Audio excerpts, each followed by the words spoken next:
Muy buenas noches con todos los participantes. Hemos abierto nuestra aula virtual. Vamos a compartir importantes indicaciones que nos servirán para que la conferencia del día de hoy sea aún más exitosa. No sin antes recordarles que estamos dentro del programa de Educación Médica Continua, el segundo curso virtual de actualización en cardiología organizado por la Sociedad Ecuatoriana de Cardiología Núcleo Pichincha. El día de hoy iniciamos con el módulo de insuficiencia cardíaca. Vamos a iniciar en breve. Recuerden, por favor, que este es un curso de educación médica continua que cuenta con el aval universitario de la Universidad de las Américas, que finalizado cada uno de los módulos, ustedes van a recibir las evaluaciones correspondientes a fin de que realicen las mismas y luego, al momento de finalizar el curso, haciendo un cómputo entre la asistencia y las evaluaciones, podamos otorgar los diplomas de asistente aprobado y o solamente asistente.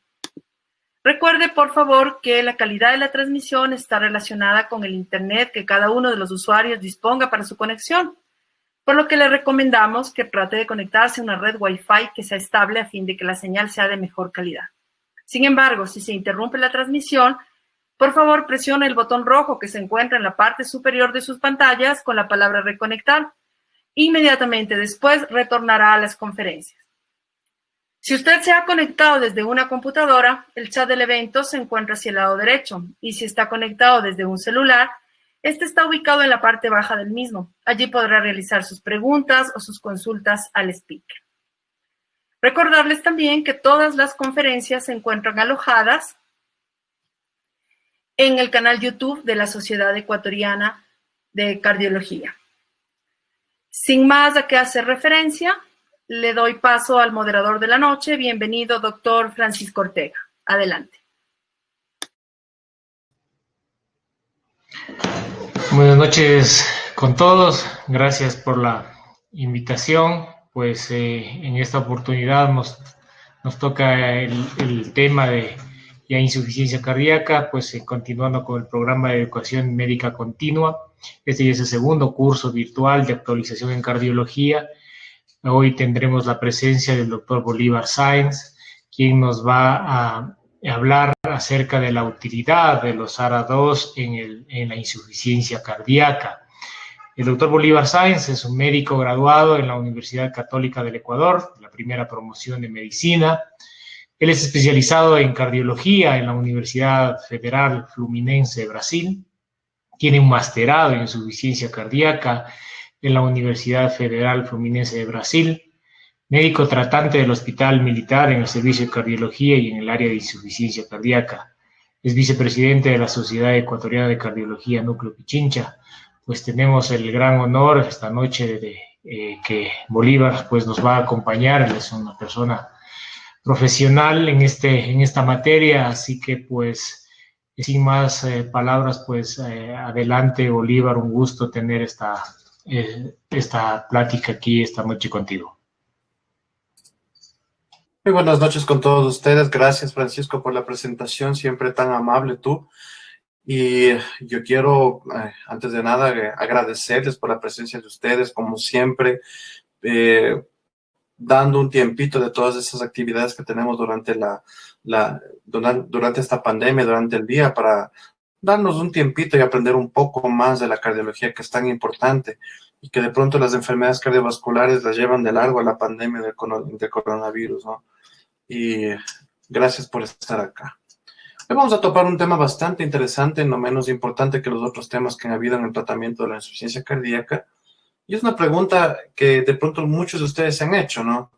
Porque de pronto el uso de los ARA2 en la hipertensión arterial han tenido un poquito más de relevancia o importancia, pero probablemente por la elaboración de las guías no se ha dado la importancia o la ubicación necesaria, no se ha discutido tanto como se ha discutido en la hipertensión arterial en la insuficiencia cardíaca. Y voy a empezar con este slide que me encanta.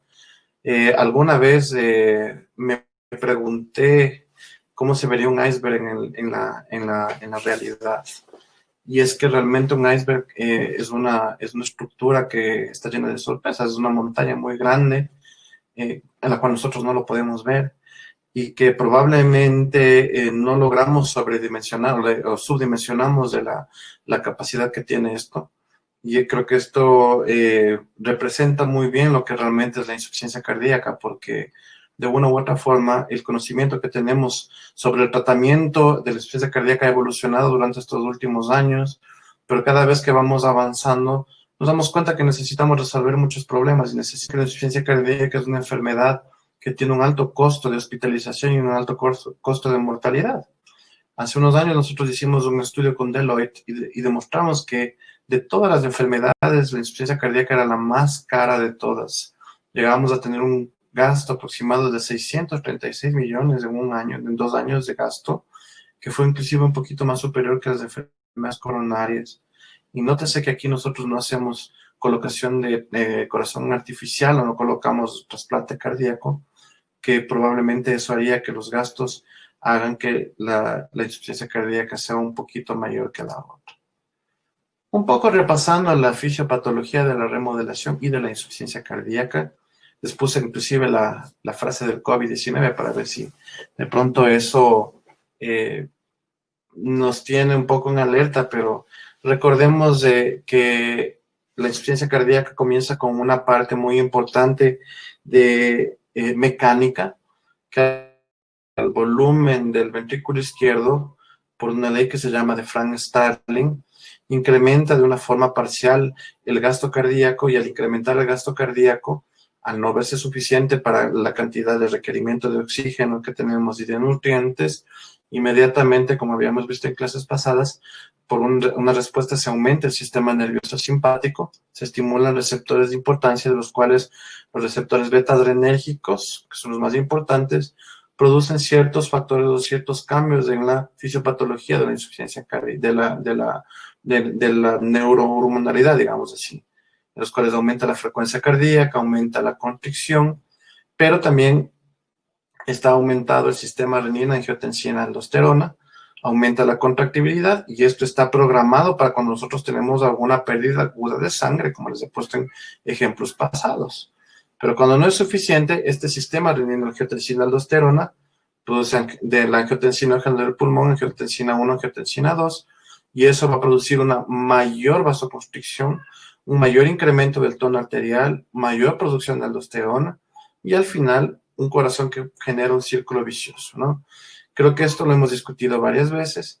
Lo importante, y por qué les pongo esta situación, es que el eje neurohormonal está prácticamente dado desde una cabeza, que es el sistema nervioso simpático, y hemos planteado varios tratamientos tratando de bloquear este sistema, desde el bloqueo beta-adrenérgico, el muy estudiado bloqueo también del sistema renina-angiotensina, bloqueando con los inhibidores de la ECA, como en el ejemplo los enalapriles, captopriles, pero en este caso también existe la posibilidad de bloquear este sistema con los bloqueos de los receptores de la angiotensina 2, en la cual se transformaría también en un probable o posible tratamiento, ¿no? Y ahora, pues, también la utilización de los péptidos natriuréticos o los preservadores, como sacubitril del péptido natriurético, que incrementaría lo que se encuentra al lado derecho, aumentando la vasodilatación, disminuyendo el tono simpático, disminuyendo la presión arterial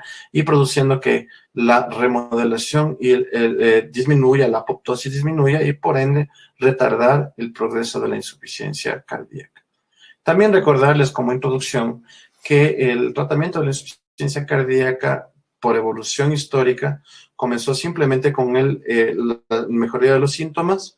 En este caso lo que se hacía primero era secarle al paciente con diuréticos, mejorar la clase funcional con digoxina, solo que se demostró que a largo plazo estos dos tratamientos no aumentaban la sobrevida de pacientes con insuficiencia cardíaca. Después descubrimos que bloqueando los ejes neurohumorales, como habíamos visto anteriormente, no solo mejorábamos los síntomas, sino que interactuando con los tratamientos anteriores, que es lo que se hacía anteriormente, mejorábamos la sobrevida, y es a donde hemos avanzado bastante, ¿no? Y obviamente el tratamiento padrón oro es mejorar la ultraestructura de la insuficiencia cardíaca, En este caso, lo ideal sería hacer una manipulación genética para remodelar definitivamente al corazón, o el tratamiento de padrón oro que tenemos actualmente, que es el trasplante cardíaco. En este caso, el trasplante cardíaco, pues, de una u otra forma, es un tratamiento bastante cruento, bastante caro y bastante difícil de hacer. Actualmente, aquellas personas que tratamos de insuficiencia cardíaca, más bien deseamos que los pacientes no lleguen a estadios que requieran de una u otra forma el tratamiento de la insuficiencia cardíaca. Entonces, como podemos ver, existen varios mecanismos de los cuales nosotros podemos aumentar, y lo interesante es que cada uno de estos mecanismos sean puestos en el momento adecuado, porque ese sería el nombre de esta charla, para poder utilizar uno u otro medicamento. Ahora, hemos hablado mucho sobre, en esta semana, cuál es el papel de algunos inhibidores, como por ejemplo los inhibidores de ECA, los beta bloqueadores, hemos hablado también de sacubitril/valsartán, los inhibidores del canal GF, que han tenido varios estudios que a lo largo de la historia, ya hablando de los dos últimos tratamientos como la inhibición dual de sacubitril/valsartán o tal vez la inhibición de los canales IF, ha dado tal vez un giro bastante interesante en el tratamiento de la insuficiencia cardíaca. Pero eso no quiere decir que podemos menospreciar los otros estudios en los cuales hemos tenido también resultados. Y el objetivo de esta charla realmente es tratar de un poco estudiar cuáles de los ARA2 son los medicamentos que han sido probados, cosa que en el momento cuando ustedes tengan que utilizar un ARA2 por A o B, por alguna contraindicación, sepan escoger el mejor ARA2 o puedan escoger el que esté en mejor alcance para el tratamiento de insuficiencia cardíaca. Y como podemos ver aquí, existen varios estudios que, por ejemplo, han tratado de probar la protección renal, como el renal, con el losartán, el IRMA y el MARVAL, que fueron tratados con irbesartán, ¿no? También en el infarto, el Optimal y el Valen, que demostraron también sobrevida, y por sobre todo también la insuficiencia cardíaca que se ha visto protegido, como el ELITE, el VALHEF, CHARM, iPreserve, que son algunos de los estudios que se han hecho con algunos de los ARAs que vamos a estudiar en esta noche.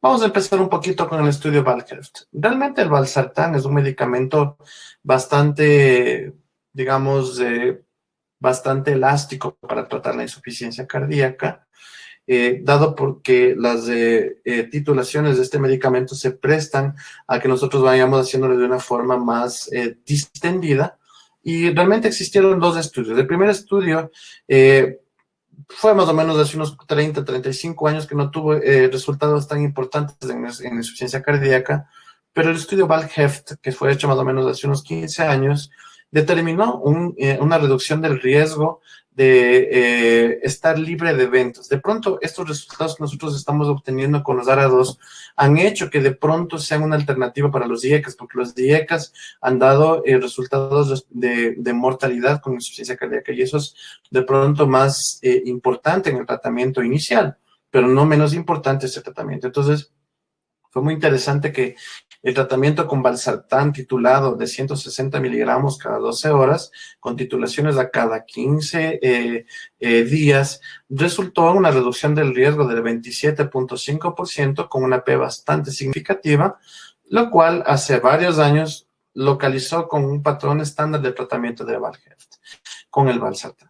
Pero estaba un poco incompleto, porque realmente lo único que nos decía este estudio es que eran los eventos en general. Entonces, más se basaba sobre las hospitalizaciones con insuficiencia cardíaca, pacientes con emergencia de insuficiencia cardíaca, pero los resultados de mortalidad, que es lo que nos interesaba, no fueron tan significativos. Por lo tanto, el valsartán no llegó a ser un medicamento tan importante para el tratamiento de primera línea en insuficiencia cardíaca. De pronto, uno de los medicamentos más interesantes y más estudiados para insuficiencia cardíaca fue el candesartán, un medicamento bastante parecido al valsartán, que tiene dosis de titulación igual bastante amplias, comenzando de 4, 8, 16 y 32, que es lo que nos pide para el estudio de insuficiencia cardíaca.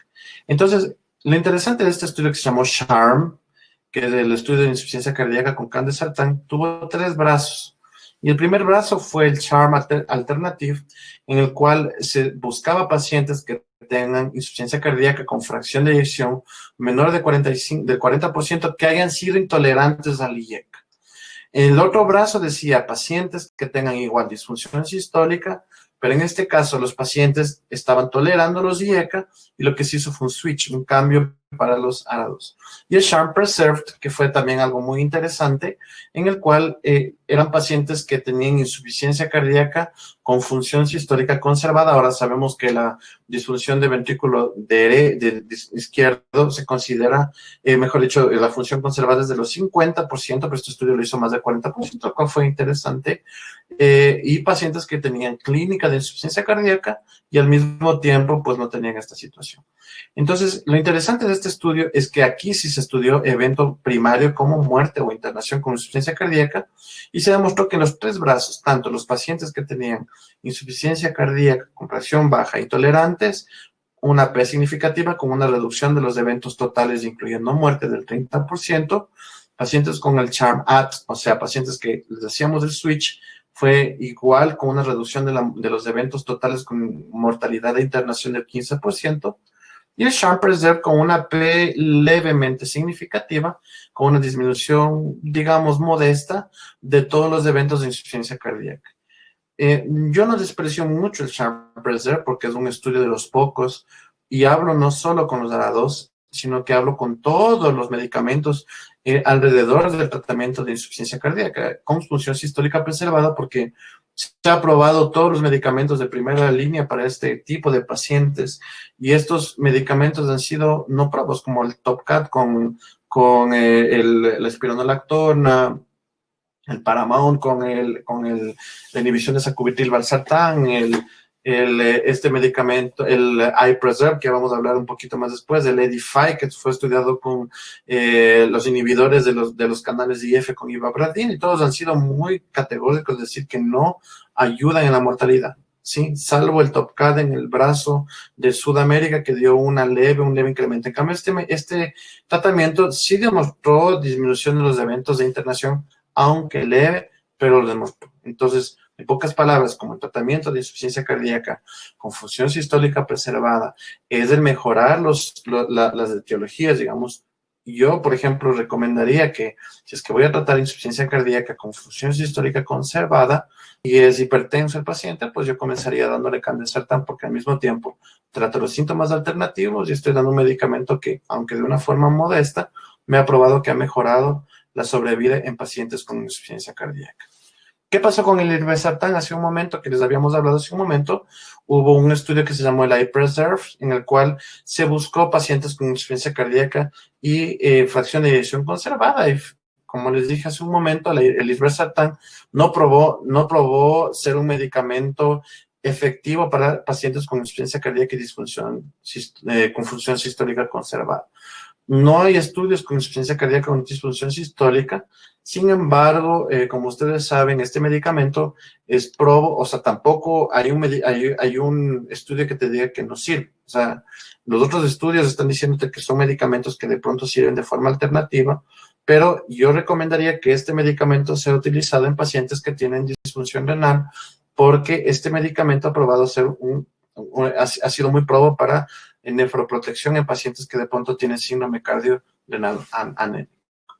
Y por otro lado tenemos a losartán, que es un medicamento que lo tenemos en nuestro cuadro básico y ha sido estudiado por bastante tiempo. Y aquí me quiero detener un poquito para discutir sobre este tratamiento. ¿Por qué? Porque el losartán tiene estudios muy antiguos y el primer estudio que salió fue el estudio ELITE-2. Entonces, este estudio, ¿qué es lo que hizo? Comparó pacientes con insuficiencia cardíaca y disfunción sistólica, utilizaron losartán y compararon con el tratamiento habitual de los IECAS. Entonces, probaron que tanto el uso de los ARA2 con los IECAS disminuía la mortalidad, pero la idea de este estudio era probar que el losartán era superior a los IECAS, pero se demostró que el medicamento no tuvo diferencia con los IECAS. De hecho, los IECAS fueron algo superiores, y de pronto, por el estudio ELITE-2, las guías desde hace varios años se han basado en decir en este estudio que es preferible comenzar con IECAS y no comenzar con sartanes. Hace más o menos algunos años salió el ELITE-3. En el ELITE-3 ya se comparó los sartán versus placebo y el losartán demostró tener una mejoría de la mortalidad versus el placebo en los pacientes con insuficiencia cardíaca, igual de una forma bastante modesta. En pocas palabras, tampoco nos ha dicho que es peor utilizar este medicamento. Entonces, es una buena alternativa, o se le consideraba una buena alternativa, el uso de losartán a 50 miligramos. Entonces, pero se vio que los resultados eran bastante controversiales. Hace más o menos unos 7 años salió este estudio que se llama el estudio Hill, en el cual se dijo, vamos a subir a dosis máximas de tratamiento de losartán. Y se dio una dosis de losartán de 150 miligramos y se vio que había un incremento un poco más pronunciado de la sobrevida y disminución de los factores totales de mortalidad con insuficiencia cardíaca en el uso de losartán a 150 miligramos.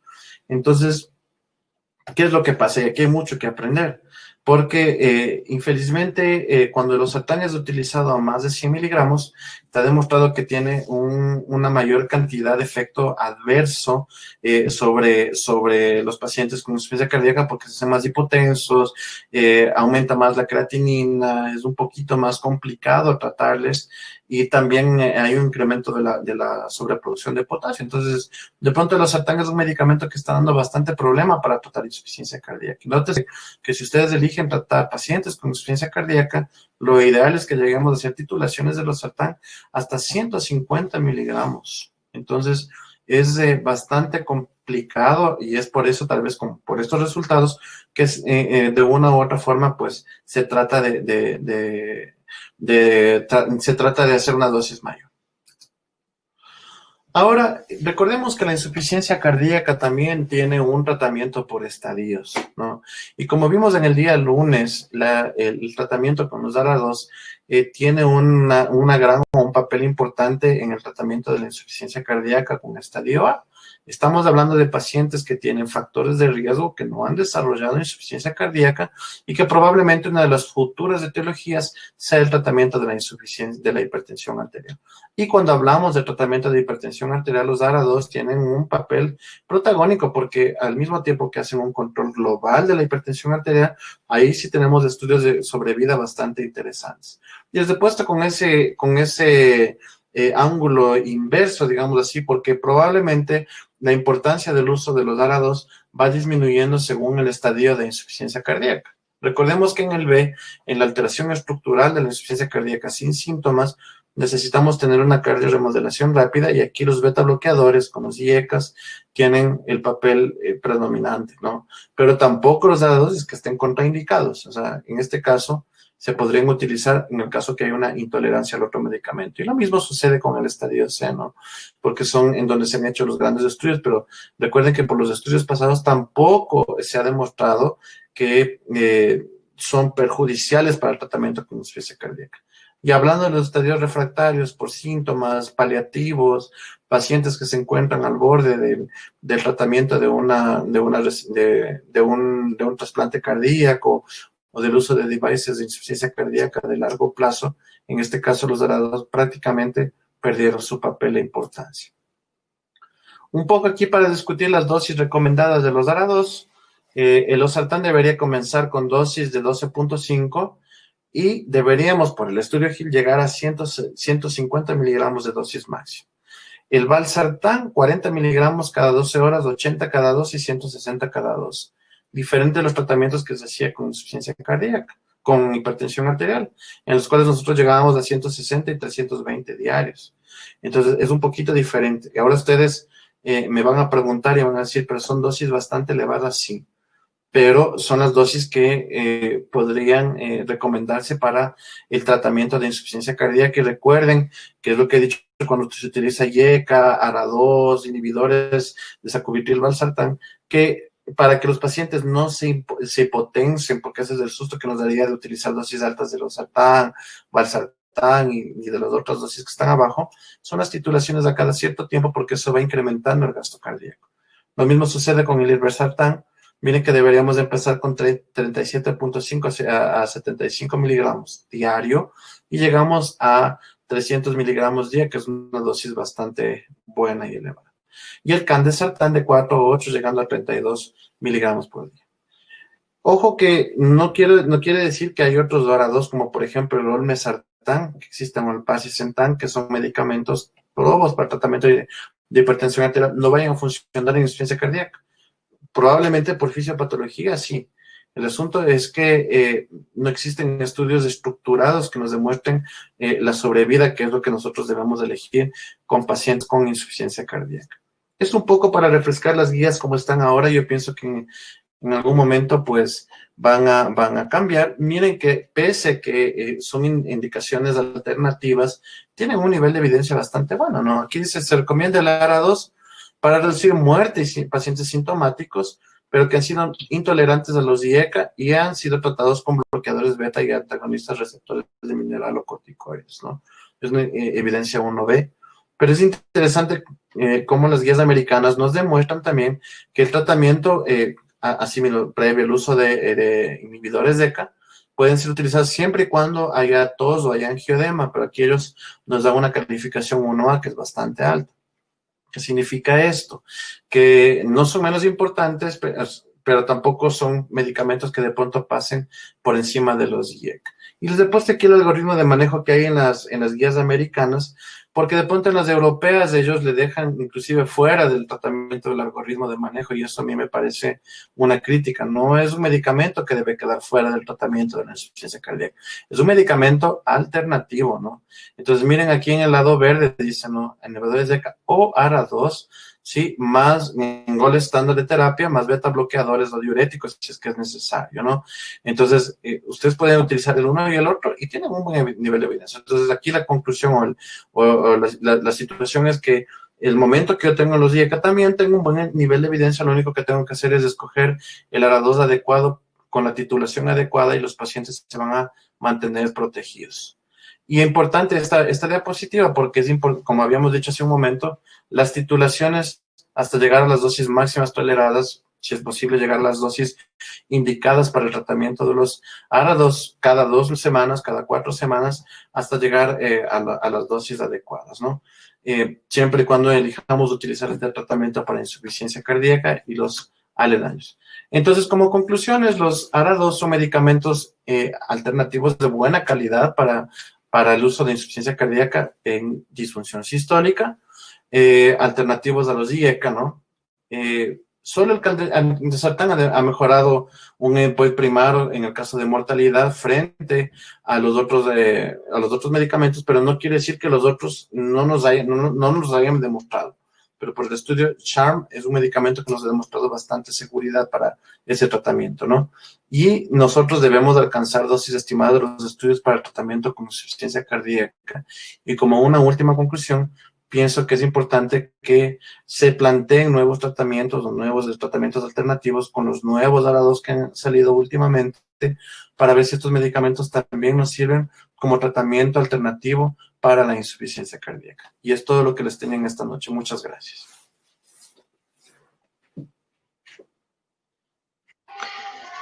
Gracias Bolívar por muy interesante análisis acerca de la utilidad de los ARA2 en insuficiencia cardíaca.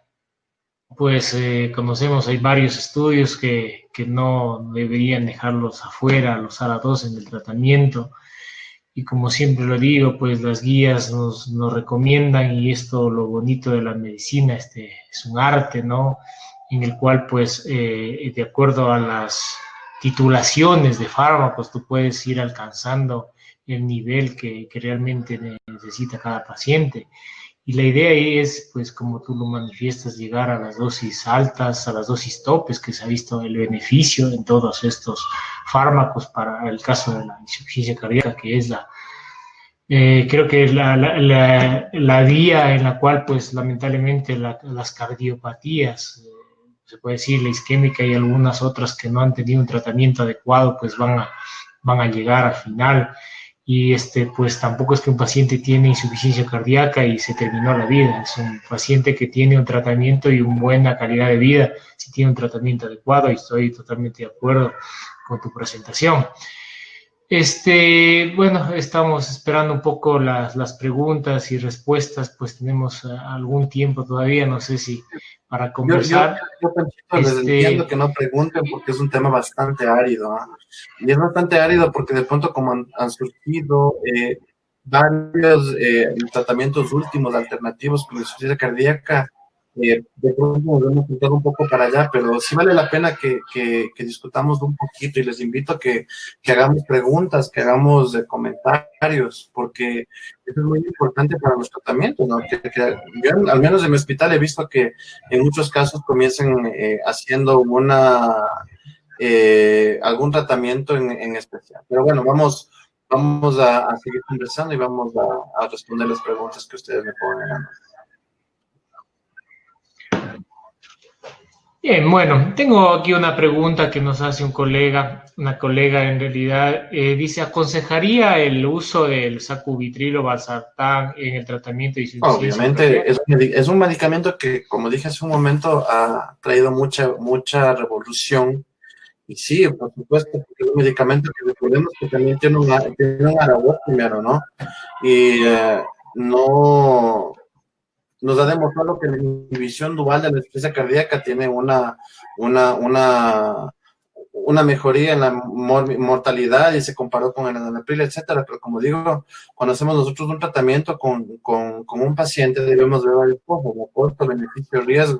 De pronto no todos los pacientes tienen la posibilidad de tener este medicamento a la mano y yo no y apenas digamos que estoy en la rural, estoy en un hospital que no tengo otro tratamiento, yo debo tener la certeza de poder utilizar los tratamientos de segunda, tercera línea en los pacientes con insuficiencia cardíaca. Entonces, la idea de esta charla es no tratar de defender lo indefendible, es tratar de poner en el puesto las cosas donde tienen que ser. Entonces, si yo no tengo este medicamento, que es el gold standard, de pronto ahora es un medicamento tope, y tengo el otro medicamento, pues tengo que saber elegir en cuál grupo y cómo utilizar. Esa es la idea de los aradores de la insuficiencia cardíaca. Muy bien, Bolívar. Hay una pregunta que nos están haciendo, topaste el tema de las dosis de los sartán en dosis altas, 150 miligramos. Entonces pone por ahí, y una pregunta es si tiene un beneficio en los sartán dosis altas en insuficiencia cardíaca, ¿se podría utilizar dosis altas en hipertensión No, arterial ese estudio aislada? fue netamente para insuficiencia cardíaca y es lo que les decía en la charla, ¿no? Este estudio HEAL fue un estudio diseñado netamente para la disminución de eventos generales de insuficiencia cardíaca. No fue estudiado para eventos de hipertensión arterial. Y justamente yo cuando discuto con mis compañeros que utilizan los sartán, yo les hago siempre la reflexión, ¿no? Que tienen que llegar a las dosis demasiado altas y a ver quién se atreve a dar 150 miligramos de los sartán. Entonces, de pronto, creo que es mucho más beneficioso o empieces un ARA2 perdón, un IECA, o utilices un sartán que sea probo a la dosis proba que te ha dado el estudio, porque como te dije en un inicio, se trataba la insuficiencia cardíaca solo con los sartán de 50 miligramos, pero se ve que los beneficios eran bastante bajos. Entonces, claro, todos nosotros sabemos que las dosis de 100 miligramos, entre comillas, son las dosis altas o máximas para tratamiento de hipertensión arterial. Pero ¿qué pasa en insuficiencia cardíaca? Se tuvo que probar dosis mayores para poder tratar la insuficiencia cardíaca. Y entonces es lo que les dije en la charla, muchas veces estas dosis pueden dar efectos adversos, hiperpotasemia, aumento de la creatinina, nos pueden dar otros efectos adversos del medicamento sin necesidad de que haya cambios. Entonces, a nivel general se está haciendo mucha crítica al uso de los sartán en la insuficiencia cardíaca. Muy bien, muy bien. Otro de los temas importantes a tratar, y siempre en el auditorio pues tenemos colegas de diferentes especialidades, y una de ellas pues es el tema del paciente cardiorrenal o con insuficiencia renal, y ya que está en diálisis, y es el qué utilizar. ¿Se puede utilizar un ARA2, el IECA, y eso alteraría la función renal peor? Entonces, no sé si puedes dar un Bueno, mensaje. sí, topaste un tema muy árido, ¿no? El síndrome cardiorrenal es un tema que se está viniendo con fuerza y hay medicamentos de pronto un poco más completos para la cuestión de que se vienen para la disfunción renal, ¿no?, grave. Uno de esos, por ejemplo, son los inhibidores de SGLT2. Están saliendo estudios muy, muy grandes de nefroprotección, pero inclusive estos medicamentos bastante complejos no han probado del todo el tratamiento global para insuficiencia cardíaca. Es un dolor bastante grande de cabeza, porque yo pienso lo siguiente. Muchos de estos medicamentos ya tienen contraindicaciones formales cuando llegan a estadio 5 de disfunción renal grave. Por ejemplo, en el caso del sacubitril valsartán, el Renal, que es uno de los que de pronto se acercó un poquito para el tratamiento de insuficiencia cardíaca, nos ayudó a probar que pacientes con estadio 3 o 4 sí pueden ser tratados con un poco más de seguridad, pero inclusive este estudio tuvo críticas porque no hicieron una diferenciación de pacientes que hacían diálisis, no hacían diálisis. Entonces, realmente no hemos llegado a una conclusión.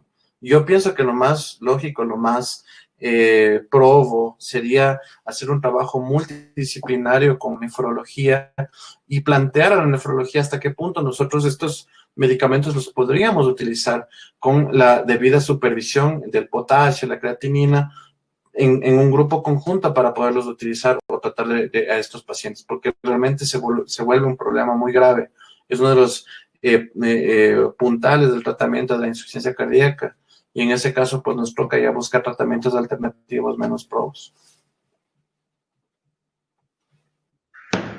Muy bien, igual, por ahí nos pregunta un colega si el paciente con insuficiencia cardíaca con fracción de eyección reducida, ¿cuál sería un ARA2 el que tú lo podrías recomendar con mayor, de acuerdo a los estudios, si se podría utilizar el candesartán o el valsartán? ¿Cuál sería? En la charla, yo utilizaría por el charm, utilizaría el candesartán, o sea, de una forma ideal, digamos así, porque todos los estudios que ha habido en el candesartán hace un medicamento que sí probó disminuir la mortalidad. Como les dije, es una disminución modesta, ¿no?, comparado con los nuevos medicamentos que ha habido, pero al final es un medicamento que produce disminución de la mortalidad. Entonces, por ejemplo, en el valsartán, el Valheft, solo nos probó disminución de los eventos en general, no probó la mortalidad en este caso. Y los otros ARA2 han hecho exactamente lo mismo. Entonces, si tú me preguntas, yo usaría candesartán. Tanto en falla cardíaca con FEI reducida y también con FEI conservada. En el caso de la conservada tenemos el brazo de Charm Preserve, que es un estudio que demostró también, igual de una forma modesta, pero de los pocos que han demostrado incremento de la supervivencia en insuficiencia cardíaca con función sistólica conservada. Recordemos que el tratamiento de esto es sintomático y comorbilidades. Entonces, y la gran mayoría de pacientes con insuficiencia cardíaca preservada son hipertensivos.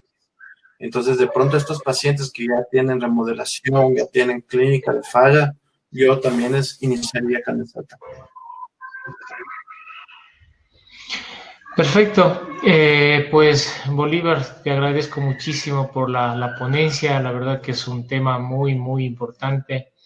Y bueno, a los especialistas y subespecialistas en insuficiencia cardíaca, pues mis felicitaciones, porque es un tema bastante grande y que hoy los estudios apuntan muchísimo al tratamiento, porque la calidad de vida de una persona con insuficiencia cardíaca es lo más importante. Así que, pues, de mi parte, te agradezco por muy buena conferencia, muy clara.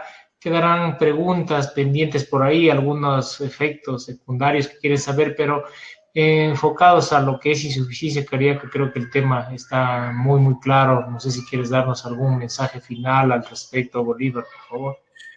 El mensaje final realmente es como el iceberg. O sea, no podemos cerrarnos y no podemos abrirnos al tratamiento.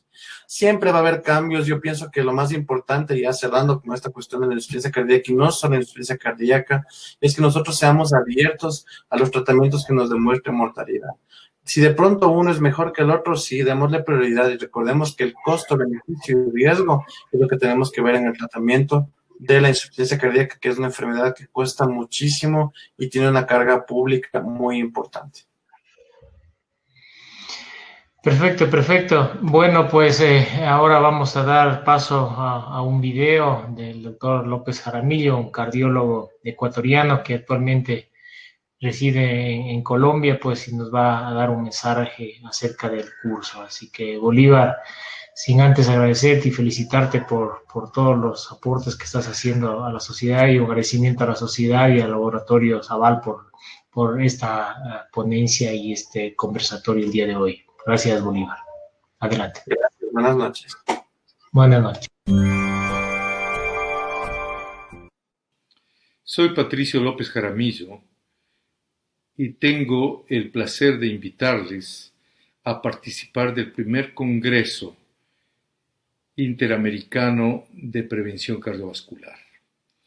La Sociedad Ecuatoriana de Cardiología, Núcleo de Pichincha, conjuntamente con la Sociedad Interamericana de Cardiología, han organizado este evento del 26 al 28 de noviembre. Alta importancia dada las cifras de morbimortalidad que hacen que las enfermedades cardiovasculares sean la primera causa de mortalidad a nivel mundial y a nivel latinoamericano. Espero que nos acompañen.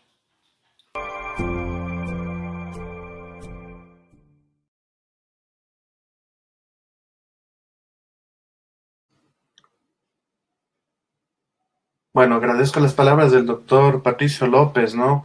Que nos estaba invitando para el Congreso. Es uno de los grandes profesores que tendremos para nuestro Congreso virtual. Es una experiencia nueva que nosotros estamos teniendo, tal vez por motivos de la pandemia, pero veamos las partes positivas. No tenemos que hacer un movimiento grande. Es mucho más fácil de manejarlo desde la comodidad de sus casas. Y es entonces el primer Congreso Interamericano de Prevención Cardiovascular de una forma diferente, que es virtual. Es la jornada 56 de cardiología de la Sociedad Núcleo Pichincha, con varios temas importantes como cardiopatía congénita, hipertensión, insuficiencia cardíaca, valvulopatías, con una cantidad de profesores impresionantes. Yo les invito a que se inscriban en cardioquito.com. Es preferible que hagamos las inscripciones con anticipación para que nosotros podamos proveer de la plataforma adecuada. También indicarles que este congreso va a ser de una forma virtual. Tenemos un concurso de casos clínicos y trabajos científicos que se ha cerrado, va a estar muy emocionante. Y pues yo quiero darles las gracias por la atención en este congreso que ustedes van a asistir y el programa de educación médica continua que estamos teniendo. Que tengan una muy buena noche y que nos podamos ver en otra ocasión. Hasta luego, Francisco. Hasta luego con ustedes. Buenas noches. Gracias, Bolívar. Buenas noches. Un gusto.